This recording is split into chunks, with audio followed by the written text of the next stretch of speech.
let's start with you and what a typical day looks like. Typically, I eat twice a day. So I would start out with some sort of breakfast around usually 8 o'clock with eggs, can of sardines maybe. Sometimes I'll have a couple ground beef patties with fried eggs on top. It all depends. I try to get, around 200 grams of protein a day. So I try to have 100 grams at each meal. Sometimes I'm a little less, sometimes I'm a little more. It just kind of depends on what's going on. And then I'll have ferments with my meal too, some ferments. Sometimes I have avocado, every once in a while I'll have a little tomato, but not very often. And then it really, vegetables, I do eat them on occasion, maybe like 2 or 3 times a month, but they don't do well. My gut does not like them. So like, for example, last night we had a green salad with our Thanksgiving dinner and some green beans, and I ate some of that. And, it's okay a little bit every once in a while, but I mostly just eat meat. And then dinner will be, or dinner we call it. It's not lunch and it's not dinner. It's usually around 2 o'clock. And I'll have either bison usually. I'll have ground bison steaks. I'll have regular steaks. I'll have chicken sometimes on occasion. And I'm mixing up thighs and breasts and drumsticks. I'm not eating just breasts. And I do eat a lot of fish. So I'll have cod, I'll have salmon, whatever fish, scallops, shrimp, I'll have seafood, just whatever I have in my freezer. I like to keep a variety of meats. I do not eat a lot of pork. I rarely eat pork. I love bacon, but I rarely eat it. I'll eat it when we're out to breakfast sometimes. Let's see, what else don't I eat that's in the animal kingdom? Really nothing else. I eat, elk, deer meat if I can get my hands on it. I haven't had a deer in a while. I'll eat turkey if I know it comes from a good source. And, we go out to restaurants and I eat commercially fed animals. Like, you got to live life. You don't let perfection be the enemy of good enough. Just be as good as you can, right? We go out to dinner. I'm not eating the mashed potatoes. I'm not eating the rolls. I'm eating the meat and maybe a couple bites of whatever vegetable they throw on the side with it. But mostly it's the meat. When I'm ordering an appetizer, it's always the scallops or the, prawns or whatever. Like, I never feel like I'm missing out on anything, ever. I always feel happy about my position with what I'm eating in my day. I never feel like, oh, I wish I could have the cheesecake. I did all that shit for too many years. A cheesecake still tastes the same as it did last time I tasted it. I don't need to taste it again. I know what it does to my body and it makes me feel terrible. So, and I don't want visceral fat. I don't want fat on my body. I don't want unhealthiness in my mouth. So I just choose not to do it. Okay, so mostly meat, whether you're at home or eating out. Mm-hmm. You mentioned tomatoes, avocado, Mm-hmm. periodic vegetables, including Thanksgiving. Mm-hmm. When it comes to fruits and vegetables, and we're going to put ferments aside because I want to go into that specifically. Yeah.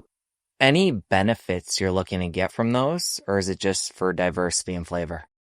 No benefits from them whatsoever. I mean, maybe a little hydration, but not even really. Like, if someone had to say something about vegetables giving them some nutrients, it would be water.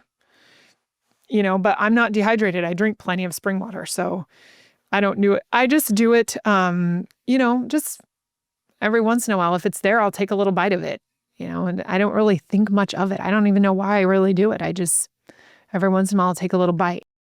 I think it's important we be clear, though. Somebody might be doing that to get a little bit of fiber or certain phytochemicals or nutrients. Nope, nothing like that. It does the opposite for me. It makes my gut feel not good. You mentioned that, yeah. So, if they're really well cooked, I can eat a little bit of vegetables, a little more like green beans. I made my grandma's Tar Heel bean recipe. They were in the Instapot all day and cooked them down. They were really cooked down, and I had a couple spoonfuls of those.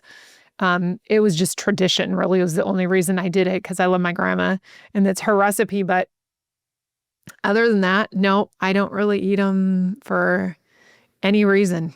All right. Well, you've mentioned Dr. Sean. You mentioned fermented foods. Yeah. He's big on a lot of meat, combining that with fermented foods. Mm-hmm. He's as specific as to say, include it in the same bite and chew them together to get those microbes. Oh, I know. Are you He's attacking it crazy from about that it. same angle? Yes, we do. We do exactly what Dr. Sean says. I mean, he's the expert in visceral fat. So what he says, I do. But yes, we do a variety of ferments. We bought these little tongs. So we have these little tongs. So we just pull out little sprigs of ferments and we put a little like couple tablespoons of different types. So in total, there's only like 2 tablespoons of ferments on my plate, 2 to 3. But I have little sprigs of like 8 or 9 different kinds. And then you eat a little bite of the ferment, like a little string of it with the bite of the meat, chew it up, swallow it down. I'm not as good as Dr. Sean, but I try to be as good as him. He's really good. I've eaten with him numerous times. And he's really got it down. I mean, he's got it down to a science. He's really good at eating.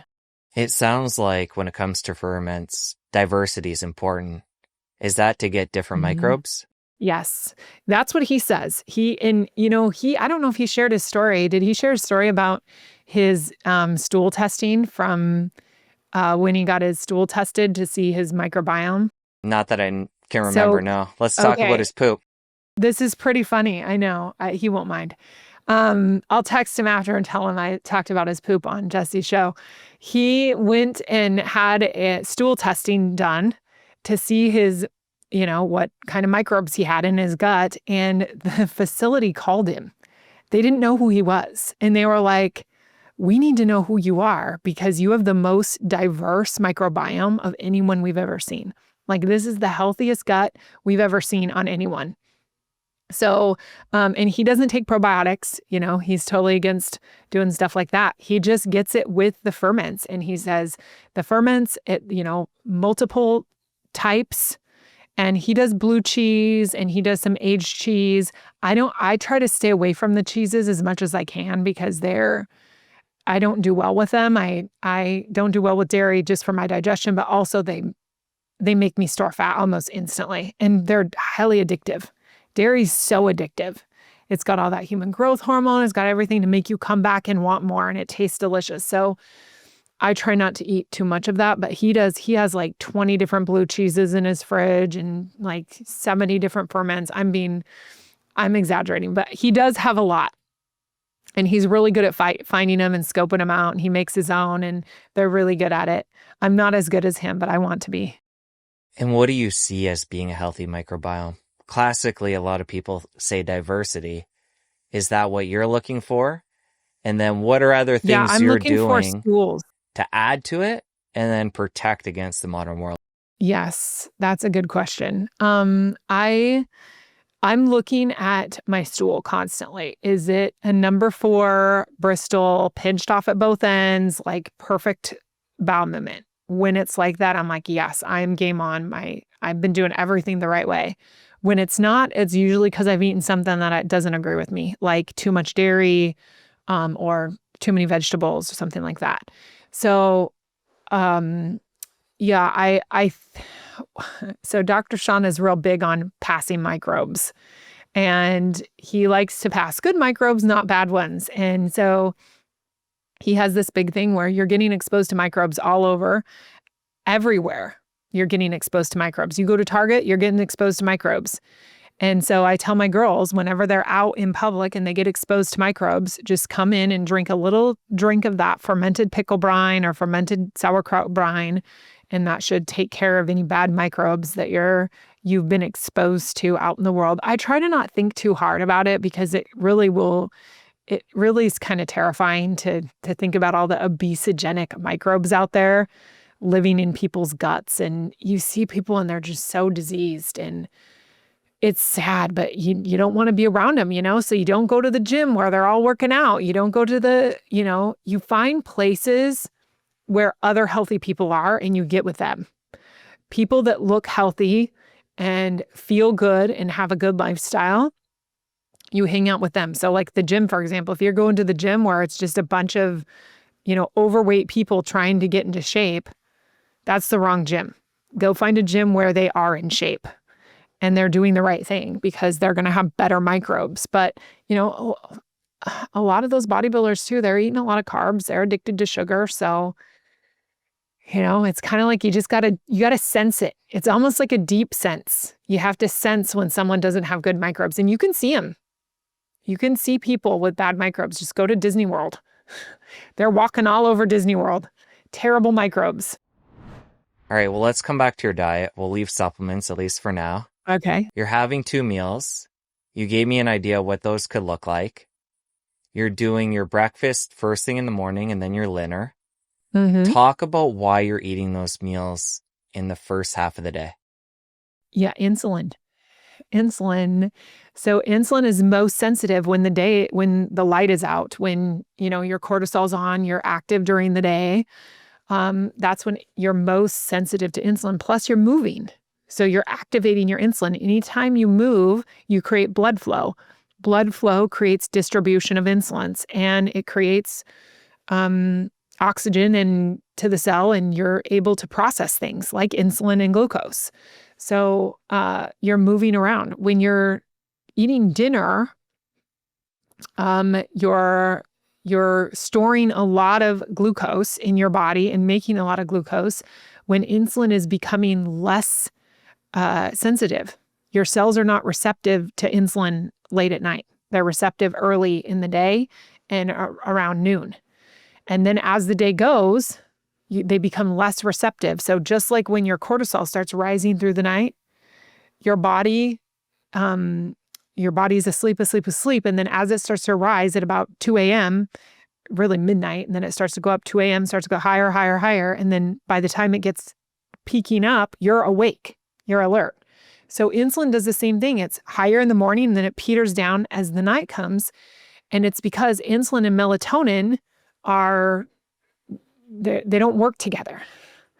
So if insulin's out, you won't produce the melatonin that you need to produce. So I eat earlier because I want my insulin to be nice and low. My body doesn't need to be processing and digesting food all night long. It needs to be cleaning house. That's really what nighttime is meant, to restore and clean up. That's what melatonin is. It's a major antioxidant. So it's made to clean up your body, restore your body. And if you're digesting food late at night, you can't do that. So plus you're not moving, so you're not activating the insulin. So you're just laying there digesting. So no, I like to eat during the day and then stop eating earlier. Plus you're able to, through the night, you use your glycogen stores and you're able to get into ketosis because you're resting and your body is not producing a bunch of insulin.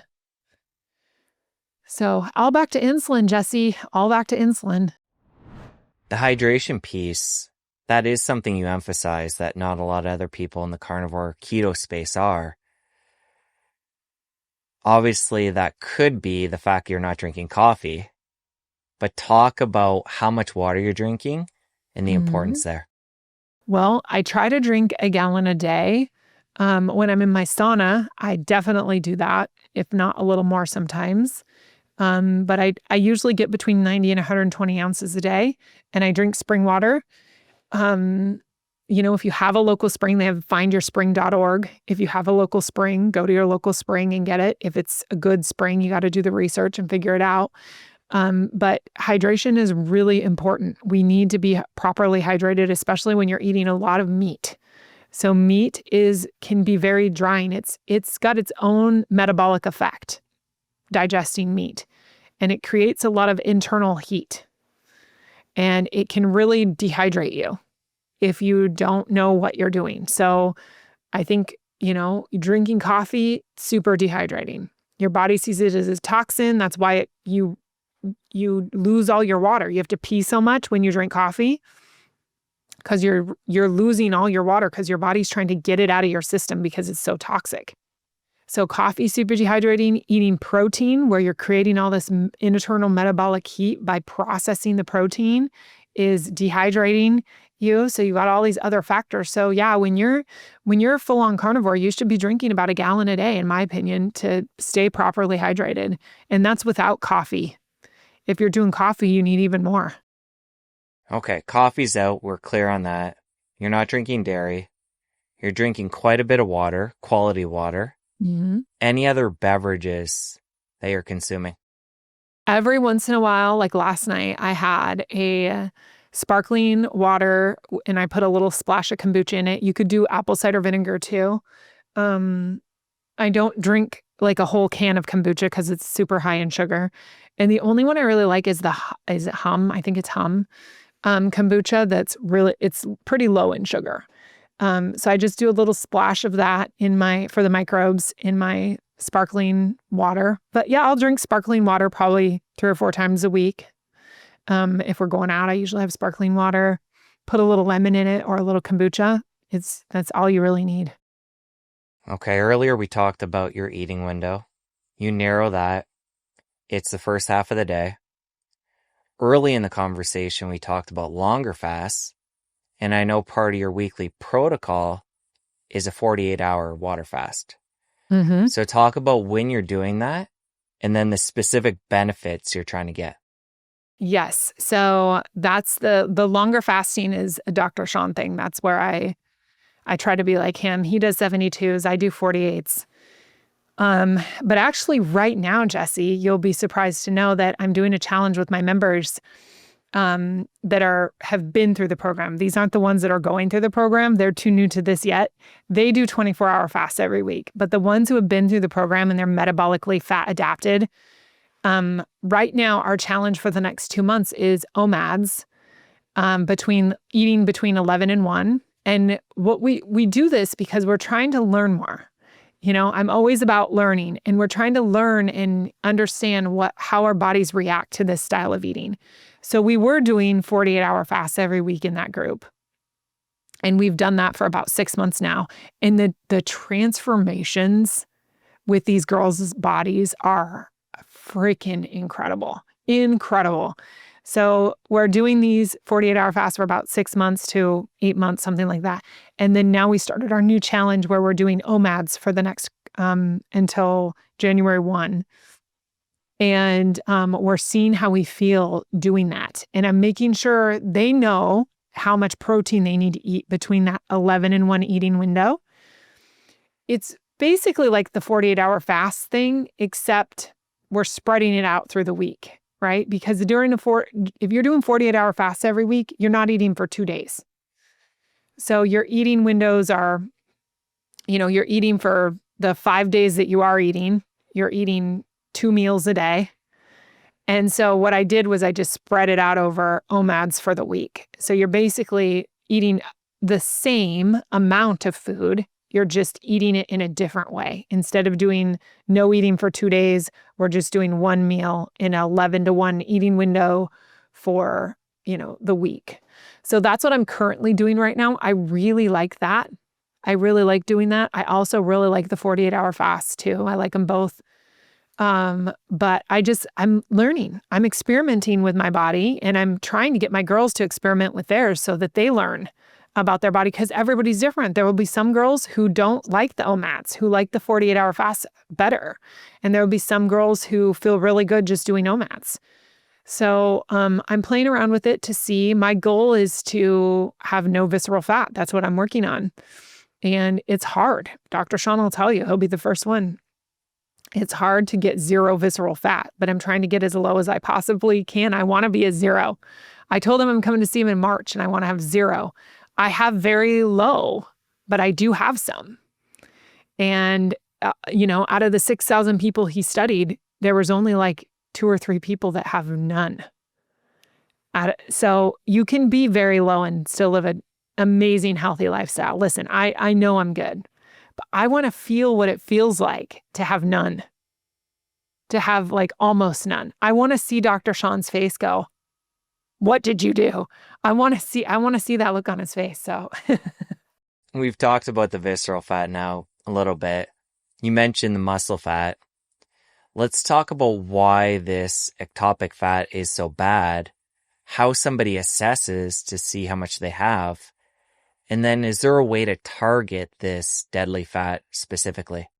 Well, the MRI doesn't lie. That's Dr. Sean's words. You have to get an MRI if you want to see your visceral fat. DEXA scans aren't they're not very accurate.